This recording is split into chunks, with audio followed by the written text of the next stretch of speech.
뉴스 속 경제 이슈는 더 쉽고 깊게, 최신 고용 동향은 더 빠르게 전해드리는 고용브리핑 365 시간입니다. 소재영 기자와 함께합니다. 안녕하세요. 안녕하세요.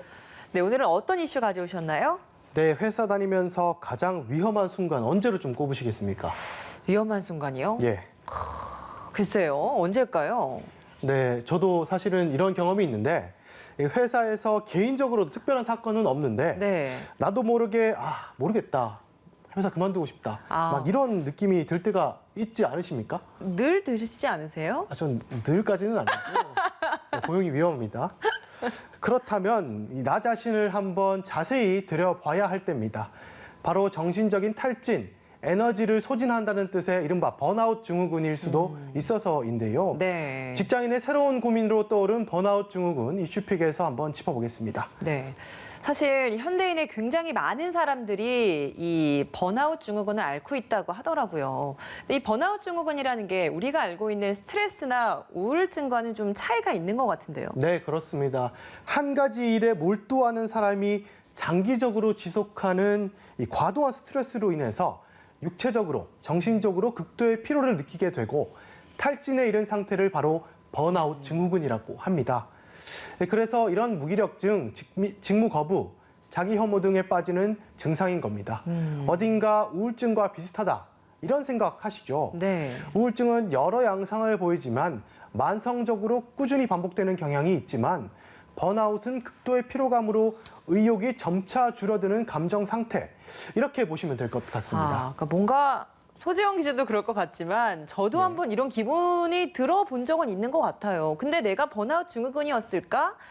라는 건 사실 모르고 지나가는 사람들도 꽤 있을 것 같은데 네, 그렇습니다. 어떻게 알아볼 수 있나요? 네, 우선 번아웃 증후군은 모든 일에 무기력하고 에너지가 떨어지는 경우, 또 평소 같으면 그냥 지나쳤을 사소한 일에도 쉽게 짜증이 나고 화가 나는 그런 경우가 있다고 합니다. 또 열심히 일하다가도 갑자기 모든 게 부질없다, 다 필요 없다, 의욕이 떨어지고 냉소적인 상태가 될 때라면 의심해 볼 수 있고요. 사람이 힘들면 힘들다, 우울하다 이렇게 주변인한테 말할 법도 한데 네네. 이런 말을 할 기운도 생각도 들지 않을 만큼 감정이 고갈된 것처럼 빨간 신호등이 커졌다, 이렇게 볼 수도 있는 것이죠. 이런 해당 사항이 상당 부분이 있다면 번아웃 증후군일 가능성이 높다는 게 전문가들의 의견입니다. 대부분의 직장인들이 사실 가족보다 직장에서 보낸 시간이 더 길다, 이런 네. 이야기들 많이 하잖아요. 네. 그만큼 업무에 대한 중압감도 굉장히 커질 것 같아서 그래서 최근에 특히나 이렇게 번아웃 증후군을 앓고 있다라는 주변인들이 많은 것 같아요. 네, 맞습니다. 최근 코로나19로 인해서 즐거운 일도 사실 없고 직장 내에서 이렇게 스트레스 받는 경우도 많은데요. 맞아요. 한국개발연구원 경제정보센터가 경제협력개발기구를 통계를 바탕으로 조사한 결과를 보면요. 2019년 기준 우리나라의 직장인 연간 노동시간은 1967시간으로 다른 선진국보다 1년에 1개월 이상 더 일하는 셈이라고 합니다. 이런 환경이다 보니까 번아웃 증후군 느끼는 직장인 당연히 많을 수밖에 없는 거겠죠. 한 설문조사를 보면 최근 1년 사이 번아웃 증후군을 겪었다는 응답자가 64.1%나 됐습니다. 상당히 일반적인 거라는 거죠. 그러니까요. 이 번아웃 증후군을 경험한 사람들의 공통적인 특징이라고 할까요? 이런 게 있을까요? 네, 번아웃 증후군을 경험한 연령대는 30대가 가장 많았습니다. 저희가 굉장히 주의를 해야 할 것 같습니다. 그러니까요.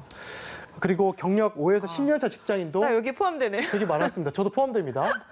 번아웃을 경험하게 된 계기들을 이렇게 물었는데 직무나 진로에 대한 회의감, 코로나19 상황 장기화도 영향이 있었다고 답했고요.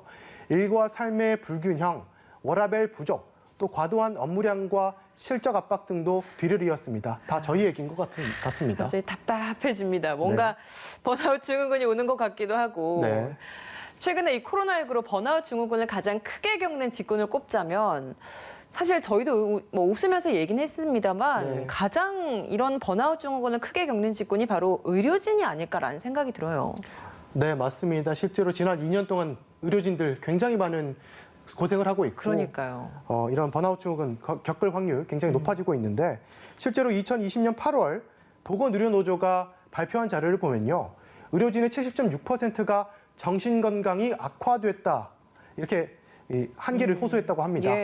우리에겐 슈퍼 히어로처럼 느껴지는 의료진들도 코로나19 장기화로 지침을 느끼는 건 똑같다는 거죠. 그럼요. 고객을 상대해야 하는 콜센터 직원, 사회복지사 등 감정 노동자들도 이런 번아웃을 느낄 확률이 굉장히 높다고 하고요. 직장인뿐만 아니라 가정주부, 수험생 등에서 다양하게 이렇게 나타난다고 합니다. 네. 근데 이게 상황이 좀 심각해지거나 극단적인 경우에는 잘못된 선택을 하는 경우까지도 발생한다고 하던데 이게 심각해지는 경우에는 어떻게 되는 건가요? 네, 그렇습니다. 비극이 일어날 가능성도 있는데요. 2019년도 세계보건기구에서는 번아웃에 대해서 성공적으로 관리되지 않은 만성적인 직장 스트레스로 인한 증후군이라고 정의를 했는데요.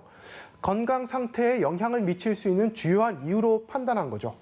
질병은 아니지만 제대로 알고 관리해야 하는 직업 관련 증상 가운데 하나로 이렇게 인정을 한 겁니다. 최근에 미국에서는 이런 번아웃 증후군을 호소하는 사람들이 부쩍 늘다 보니까 이걸 사회 문제로까지 대두시켰더라고요. 어떤 상황인가요? 네, 그렇습니다. 미국에서는 지난해 사표를 던진 직장인이 약 4천만 명, 우리나라 인구에 육박하는 수준이죠. 4천만 명. 4천만 명입니다. 예. 20년 만에 최고치를 기록했습니다. 월스트리트 저널은 미국 사회에 번진 번아웃 증후군과 2년째 계속되는 코로나19 사태가 겹쳐서 이 같은 퇴사 행렬이 계속되고 있다고 분석했습니다. 실제로 사표를 던진 이유에 대해서 구인 담당자들은 직장인에게 닥친 번아웃을 주요 원인으로 지목을 했다고 합니다. 그러면 이렇게 번아웃 증후군에 빠지지 않으려면 어떻게 해야 되는 건가요? 네, 번아웃 증후군을 겪는 사람들은 자기도 모르는 사이에 증상이 오랜 시간 지속되면서 스스로 알아채기도 힘들다고 말을 합니다. 그렇다 보니까 과도한 흡연이나 음주 같은 안 좋은 방법으로 푸는 경우도 굉장히 많습니다. 네. 이런 방법보다는 건강하게 스트레스를 관리하는 방법을 찾는 게 좋다고 합니다. 평상시 일과 여가의 균형이 가장 중요한데 예를 들면 이 업무와 취미 생활을 갖고 운동을 하고 지인과 대화하기, 여행을 통해서 에너지 재충전하기 등의 방법도 도움이 되고요. 하지만 스스로 이렇게 스트레스를 관리하기 어렵다면 상담을 받아보는 것도 굉장히 좋은 방법입니다. 아, 네. 일과 나의 생활을 어느 정도 좀 분리시키면서 스트레스를 풀 수 있는 요소들을 찾아주는 게 가장 핵심일 것 같네요. 네, 한 컷 이슈 살펴보죠. 오늘 어떤 소식 준비하셨습니까? 네, 사실 방금 전에 말씀드렸던 것처럼 이렇게 스트레스 받으면 직장인들이 가장 찾는 게 커피죠. 그렇죠. 네, 직장인들이 식사 후에 이렇게 차 마시면서 스트레스를 풀던 시간도 이제는 한 번쯤 더 생각해 봐야 할 것 같습니다.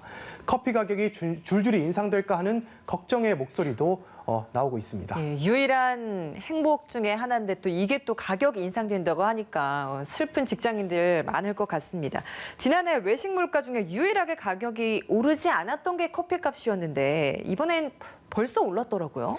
네, 그렇습니다. 업계 점유율 1위 스타벅스 코리아가 원두 가격 급등에 따른 주요 제품 판매 가격을 일제히 인상했습니다. 문제는 커피 업계가 들썩이고 있다는 겁니다. 통상적으로 가격 인상, 아시죠? 이 한 회사가 먼저 총대를 메고 올리면 뒤이어서 줄줄이 이렇게 경쟁사가 가격을 올리게 되죠. 그렇죠. 그래서 커피값 인상 릴레이가 이어질지 한번 지켜봐야 할 것 같습니다. 네.